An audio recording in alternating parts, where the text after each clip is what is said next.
welcome. Good morning on this February day. It is February the 13th, 2004. I am Brandon, and this fly the relationship coach, Tammy Gator Miller. Hey, we are celebrating for the 13th day. 13. Your birthday number. Yeah, my birthday number. Today is the 13th day that we have been doing this acknowledgement and celebration of Black History Month by reading the bestseller of Think and Grow Rich, a Black Choice, with book Daily Motivations for African American Success. This is Dennis Kimbro's. These motivations focus on the thoughts, attitudes, that will lead you to the achievement of your true goals. And 305 short, powerful motivations each day of the year, Denbro leads us to discover how to use the present moment and our own to transcend labels, a positive attitude, but wise enough to know when to say yes, when to say no, and to inward for answers to life's challenges. Each one of these begins with words of wisdom and quotes from distinguished, celebrated African Americans, and the treasure trove of practical inspiration that it gives you a fresh encouragement every single day. But what it teaches you will last a time. So thank you guys for rocking with us today. Again, this is the 13th day. It's incredibly motivating and encouraging for us to keep this consistency with you all, and for you all to come um, every morning for these daily motivations. So they are helping. I see some of the same. Please don't forget to, on YouTube, like this, on Instagram, share this, on Facebook, tag somebody, so as many people motivated every day of this month as we can. Is titled Daily Motivation for African American Success, but if you are not African American, we are inviting you to the cookout. Want you to be witness to the motivation and encouragement that we give each other. You join into the chat to give us your perspective as well. And while you don't have to be African to participate or to view and attend this, this is uh, tailored toward the African Americans as far as their context. They're using that as the platform for these words are written, the platform for which these stories are set, and just the perspective and worldview from which they take from that historical context. So again, you don't have to be African American. This is American history. As we know, America was largely built on the back of our ancestors. Um, so this is a history. So if you're American, welcome. If you're American, welcome. We're all human beings, and we have this daily struggles. Um, Someone's got her coffee. My coffee is on the way, and it's my struggle right now. I feel excited for some reason. I got sleep, but my daily Yeah. motivations with waking up, saying thank you God, and then getting. So when I get that, I'll be even better, y'all. Um, but Mom, anything from you last night Um, about so, today?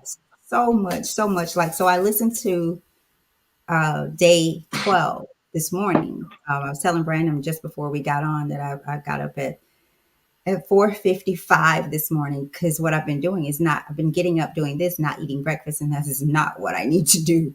But so I got up, said if I'm going to do this, I'm going to still have to make time to do what I need to do. And so I got up early, and so I listened to the show, and I've like taken a just a whole little thing of notes from yesterday here on this paper, and yesterday's was those. But after I listened to the show myself, because I'm so distracted sometimes here, man, I got so much. So I almost want to just do like a little recap of yesterday. And maybe that's something we could start doing, just like a 10-minute recap or 5 to 10 minute recap from the day before. And then that last 15 minutes on today. And then tomorrow, a brief little recap on today's, because I feel like we lose time and I have to be off today by 7:30. I have to. So I just got so much, Brandon, and hopefully I'll be able to bring it in today from yesterday. Okay.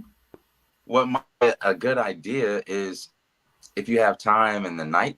I don't know if you do, but like going on and giving a quick recap, because I really do think I it's going to thought be about hard to that. limit. to 5 and 10 minutes, and then do the and then do seven motivation thirty. for today. Okay. Okay. I Yeah, may yeah, I do think so. No, if we already that. okay, if we extend to Yeah. longer, then maybe we can. That's just my suggestion. Right. And maybe I can do the same. That'd be good. To encourage people to be back here in the morning. Right, because But those people are you maybe cool can if we tell jump us into what it? their day has been, and we could keep it short, but we got to do things like this to stay motivated. I call it like-minded people need to attract and connect all throughout the day, because if not, the other side, the world, will wear you down. So let's get into it. Let's get into it, folks. Speaking of that, so today I got some good people. My boy out in Dubai is tuning in live on Instagram, and Gator Sports Therapy. I appreciate y'all coming through, man. I love y'all. So today is the 13th in celebration of African History, Black History Month. We are reading Daily Motivations for African American Success. Today's is Who is That Masked Man? The quote is from Malcolm X, other than Malcolm X, the Pan Africanist and human rights activist. And the quote is America's greatest crime against the black man was not slavery or the lynching, but that he was to wear a mask of self hate and self Mm, doubt. mm, Many years, this is a passage. For many years, as an intern at Harlem Hospital, the Department of Psychiatry, Dr. Alvin Poussaint studied the problem challenges of New York's black urban poor. The results of his findings have been published in scholarly journals. Dr. Poussaint wrote, quote, it's important for black Americans to learn to function independently. We must realize deep within our hearts that black is truly beautiful.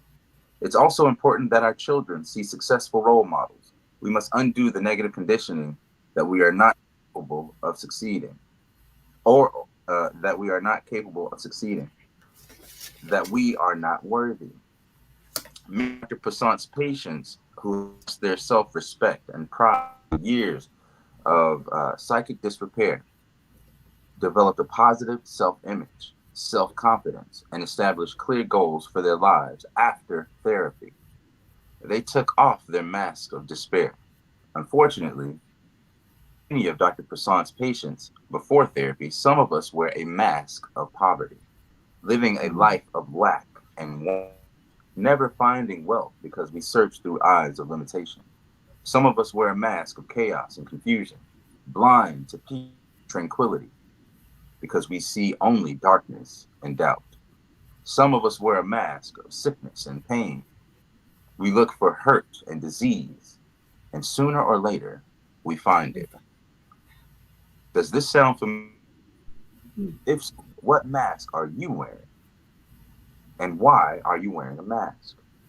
You are the star of the show.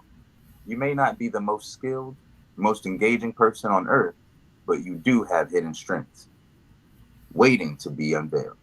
The moment you remove your mask and expose your unique talents, you will be one step closer to success. And the affirmation for today that we read 3 times is I know who I am. I am unlimited potential. Again, I know who I am. I am unlimited potential. Mm. Last time, I know who I am. Unlimited potential. What do you think about that, Butterfly? Wow. This is deeper than deep. This is getting into the as my brother Trent would say, getting into the meat and potatoes.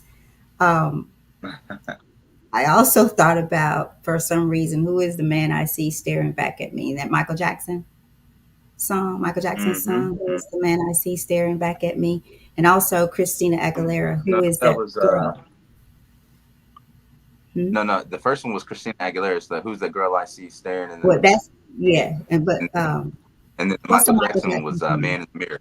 Man in the Mirror. Man in the Man Mirror. in the Mirror. Makes me think about both of those, because I do think it's so easy for us to wear that mask, because we come, as we've talked about previously in some of the previous motivational devotionals, um, that we think, and we did come, we came here. most of us, all of us, I would guess, especially us, from an enslavement mental mentality. I mentioned that a lady that I know, her mother told her, "Why do you need to go to school? All you're going to ever do is pick cotton." And there is, I think about the making of a slave, the Willie Lynch letter. Whether we believe it or not, read it, and you will see the importance of it, of just reading it and letting it simmer. So I think so many of us have bought into what, not all of society for sure, but what society has told us or think that we are. I don't know much about it, but I heard that there's some conflict around the Black national anthem. And I was listening to, I think her name is Joy, just briefly in passing, that some people, just the thought of it being song or sang there think about that we're in such a state, or some people hate us so much or hate you so much that they don't even want a Black national anthem sung or sang at a whatever that just was that happened, the Super Bowl. So we don't have to wear the mask in order to try to fit in. Because when you said earlier, one, I think it was the day before, that someone shared with me, when you deny the spirit, you're denying yourself. So our focus should be on who God created. God created us all. And so let's take off the mask today. This is disheartening. This one is deep for me, and it's very hurtful because so many of our people that look like me, have bought into this crap. And I mentioned that even at an all African American school, where African American teachers and principals had bought into this because young girls who were of a darker complexion could not be cheerleaders. Imagine those girls as women now. Not only did they have to fight white, but they had to fight Black people too. And imagine that. So where do you go from there? Where do you fit in? How do you not put on a mask? How do you not put on a mask just to survive? But I'm going to tell you, you don't have to put on a mask. And if you put it on, take it off today, right now, not today, right now. Take it off. Make a decision. I'm taking it off. I'm taking it off. Mm. Over to you, Brandon. That and I meant to into that more about the all African American school that allowed dark skin to be majorettes or to be, out in the forefront. And to think about what the lasting impact and what the ripple effect is of that, of those who grow up with that, um, and who knows how it affected them. But for some people, it makes them more secure in themselves because they know already who they are, and that is a product of good parenting and insulating them and making them more resilient against some of the negative energy, the negative influences that are in the world. But for most, it's very heartbreaking. It's very traumatizing. It's very negative to their health. And I can only imagine some of the self doubt uh, that has festered inside of them. And if they had to put on a mask in order to just participate in the Black community at that time, or their community, to the Black community at home, because sometimes, you know and this is of our own post traumas and generational traumas, that we'll see something in isolations, an isolated event, and then we'll cast it over the entire breadth of the diaspora, the entire breadth of our community, right? Where we'll say, in one neighborhood, there was an incredible amount, and we'll say, okay, well, that's everybody. And I don't think it's all like that, but there are some things that I think link, see, that are common in each community, and one of those is colorism. Like, how can we be uh, unified on the front of defeating racism and pushing for the Black liberation movement? Um, and at the same time be practicing colorism within our own ranks, right? Mm, So mhm, does that impact our children? Those girls, them grew up, got married, had children, and are in positions themselves where the jobs, maybe some of them are teachers, them are administering in some kind of way, and they're hiring people. May still see that same or have that same paradigm of that says that no, I can't hire somebody that's dark skinned. I can't hire mm, somebody that looks like this or wears their hair like this, you know, because they say all skin mhm, folk ain't kinfolk, but I think there's even more nuance within it, is that there's a lot of skin folk who are also kinfolk who ain't really uh exactly. we're not being appropriate. We're not being equitable with them. We're exuding and exemplifying the same qualities of the people and of the institutions that just against us in years past. So I think it's easy, and we've seen this happen all throughout time, where the oppressed become the oppressors.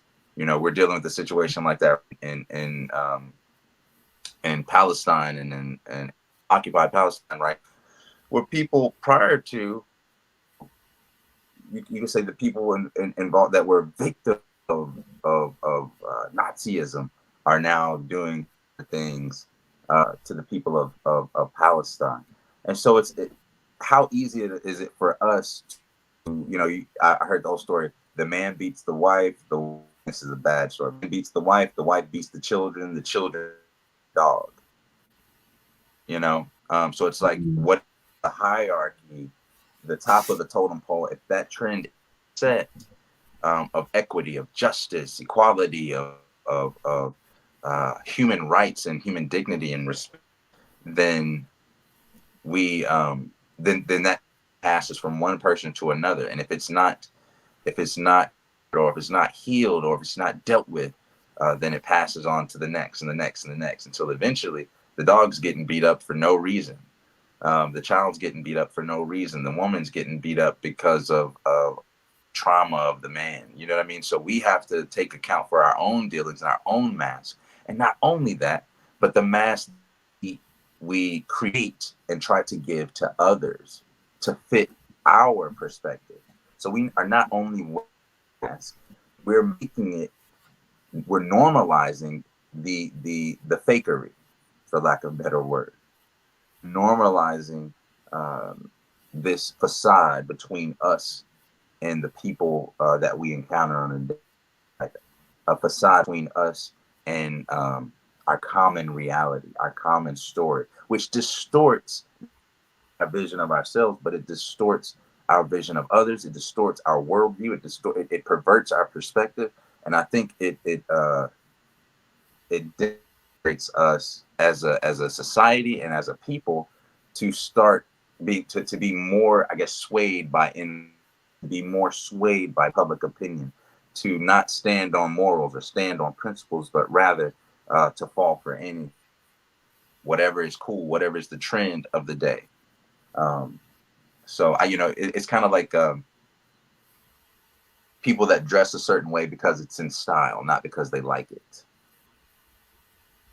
right. Wearing the clown suit, wearing the I'm okay face, as opposed Mm, to, nah, man, today was a day and nobody to talk to.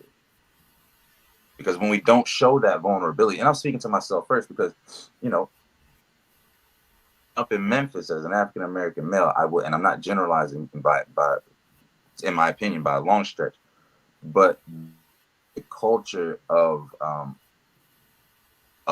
hyper masculinity, in a sense. And I don't mean, and I won't actually, I will say it's, I don't want to use type toxic masculinity, but I will say an overzealousness to prove our manhood, right? By the definitions of manhood that were given to us, not ones that we made ourselves, that were self-created, but ones that were projected onto us, and to show that we're tough, and to show that we're strong, and to show that nothing affects us. And you, as a father, I can't be that with my daughter. As a father, I can't do that with my 3-year-old son. unless I want him to grow up with those same types of attributes that I've seen destroy my community by destroying the families, by destroying the relationships. And it's not just men. I'm only speaking from that perspective, but we must give ourselves the space to be ourselves. And if we don't have enough space where we are, then we go back to what was it, day 11? Get out of that jug, because we're obviously meant to be bigger than our surroundings. If you are being if you're being withheld from growth based on your environment. It was day 12, growing pains, the jug. Oh yeah, the jug. So that's kind of my spiel. That's kind of what my perspective is. It made me think when you talked about the man, the husband beating the wife, or the man beating the wife, and so on. It made me think about we did this thing. Gosh, is walking in her shoes. Gregory Jones did walking in her shoes. It's about domestic violence, and I had a speaker come. So he came here to do it for us, and I had a speaker that was from here, and he actually got up and talked about how he would beat on his wife or women, but the minute a man put his hands on his mama, the game Mm, changed. But he was right. talking about the double standards, the double standards. So you guys, it's really about, this mask is about who you are. It's about everything that we talked about: growing pains, affirmative action. So, do you know where I can find a job? Excuses, excuses. Let the truth be told, the fabric of our lives. Slim and None, the Waffle House, which was waffling about your decisions. And can you feel the spirit? Is probably where I will stop. Because the day you feel the spirit, the day you hear his voice, to the point where you are obedient to it and that you feed off the spirit, the mask comes off. Stop chasing the world. Stop chasing approval. Don't pick the prettiest jug to get in and not grow. If you're going to get in with the intentions of, I'm going to need a bigger jug here in a minute. I'm going to grow where I'm planted right now, but I'm going to need a bigger jug because, as I mentioned yesterday, most of us buy that pretty jug. That's the mask. So that we can get in, so they all they see is the pretty jug. Not that I've outgrown the jug. And I Right. think it said yesterday that if you stand still long enough, people will throw dirt on you. So in that jug that you have outgrown, people are walking by throwing dirt on you. What they say, she ain't got it. Dr. Maya Angelou, Yeah. she ain't got it. And they will throw dirt on you. So I got. have you, go ahead, go ahead. You got No, no. one. I didn't mean to. Oh, No, go, I was go. just thinking there's for what you said about the jug, just to give people some context to the people that are tuning in that may or have been here yesterday with us. The jug was a description from yesterday's passage where there was an example of a person who poked a hole inside of a jug and put a pumpkin seed inside, and the pumpkin only grew as big as the jug was. The pumpkin only grew as big as the container that it was in, and the idea was that it was about growing pains. You'll only grow as much as the jug that you yourself in. And so we're saying don't grow in jug, or if you have one, get out of that one, expand, because naturally you're not contained in that same way. So I just wanted to provide some to the passage you were referring to for You those that weren't here yesterday. right. And y'all go back and listen to yesterday's and the days before. But you mentioned yesterday about the crab growing out of his Mm, crabs growing out of their shell, but they have to go find or fight for, right? Something like mm-hmm. that. Fight for. Um, Absolutely. you, are you fighting? Like, guys, what are you doing? What is your focus? Is your focus on your thoughts, attitudes, and deeds, as the book tells us? What are you think about just today? What is it that consumes you throughout your day? I see all these posts now about Usher and oh gosh, what's the beautiful young lady who was in the Super Bowl with Alicia. Usher? Alicia Keys, yeah. So, and I'm like, y'all, really? Really? Out of all the stuff that is happening today, not in just the world, but probably in your life, in the lives of your family members that you don't give 2 cents about, won't even pray about the situations that they're going through. And most of the times you'll say, mm, but I don't have time. I don't have time. mm. Imagine how much time you lose. We post some of the things that we never even think about or do. As soon as you post it, you don't know what it meant. You have not applied it to your life. You have not let it simmer. You've not put it in your jug. Anything. We're just posting and going, posting and going. But are you post what you're posting? Is it got you growing? Does it got you growing? I'm You know what? completely incorrect because sometimes that's what it takes. If your post ain't making you grow, stop posting. Get off Facebook. Get off social media, period. Take off the mask. Over to you, Brandon. Yeah, I think there in the future there's going to be and maybe there is now, just haven't seen it, but the psychology, the impact of social media on psychology, and not from and I in aggregate. I don't mean this just as individuals, but in aggregate, our perception of other people is now very different with the advent of social media than it was prior to social media, and I think it's really damaging the fiber of our lives or our social fabric, because I remember even for myself, I have friends that I've known for years, but I haven't in years, right? So we'll keep in touch on Instagram or some other type of social media. And do you know that if I start speaking about them, this is a couple years ago, I would call their screen name as opposed to their real name. Hmm. Isn't that crazy? I call them by their screen name. I call them their mask. You know, they have screen names on Instagram. Create a handle, not screen name. That's an old term, but they'll these handles. Any name like mine is the Gladiator because of my father originally created that page. I'm live as a promotion and to give information about my fights, about my training and stuff like that. But it would be weird if it came up to me and said, or my good friends, not people that I don't really know, but my good friends, hey, what's up, the Gladiator Gator? How are you? I'd be like, bro, like, it's me, it's B. Brandon. And so I think we're really allowing and normalizing mask, which only takes us further and further away from each other. Um, Another thing about people wearing masks doesn't allow people the space to have real human interactions. I think making the our posts, which I'm using media as the biggest mask. That's one of the uh, propaganda machines of these masks. When we're making posts, a lot of times they are from some emotional or some type of impulsive uh, inclination, and then once we post it, we're almost done with it.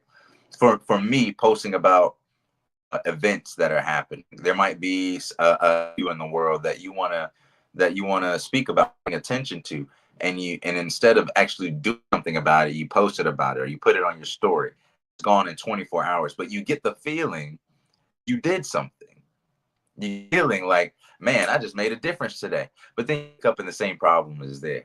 And so there's this I think there's this inherent defeatism that is cultivated as a product of over posting.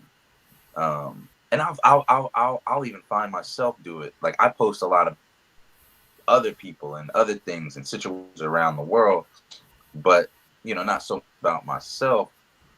But I see like, man, there's this elation after something or saying something or leaving that. I have seen, witnessed, and even myself left a comment somewhere and literally almost, invited the smoke, as they say. They'd be like, who wants smoke, right? So like I'll see something that's triggering. I'll be like, oh no, this isn't right. Da da da da da. I make some type of general assessment about how I see it, somebody comments to the contrary, and they might comment with some ad hominem attacks or personal attacks in any kind of way with people that don't even know me. And now we're sitting here in a back and forth and arguing. Our masks are arguing things probably never say to each other, things that people would never say to me in person. Like, I'm a professional fighter, and people be out like, man, anytime, any place. I'm like, bro, do you know? There's I've seen people in fight who maybe there is an altercation on online, and they something that was out of turn. And upon me seeing them, they are the nicest, most cordial, dap me up people, and I'm like, where's this other person that was so big and bad and bold, arrogant, and all that? And I'm like, that's not you. So why are we pontificating as such that we're trying to cover up?